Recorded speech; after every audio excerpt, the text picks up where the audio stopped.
Duty করতে করতেই বুকে যন্ত্রণা শুরু হয়।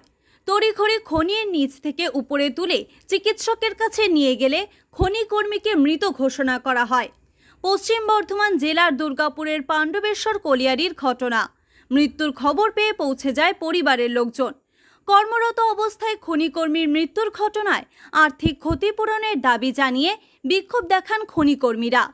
খনি সূত্রে জানা গিয়েছে, মৃত খনিকর্মীর নাম শেখ শফিক, বয়স 51 বছর। তিনি বুধবার রাতের শিফটে পাণ্ডবেশ্বর কলিয়ারিতে ডিউটি করতে খনির নিচে নামেন। ডিউটি চলাকালীন হঠাৎ তার বুকে যন্ত্রণা শুরু হয়। তিনি অসুস্থ হয়ে পড়েন। তড়িঘড়ি তাকে খনির নিচ থেকে উপরে উঠিয়ে চিকিৎসার জন্য নিয়ে যাওয়া হলে চিকিৎসক তাকে মৃত বলে ঘোষণা করেন। মৃতের পরিবারকে ক্ষতিপূরণ ও চাকরির দাবিতে বৃহস্পতিবার সকাল থেকে বেশ কিছুক্ষণ খনি চত্বরে দেহ রেখে বিক্ষোভ হয়। শেষ পর্যন্ত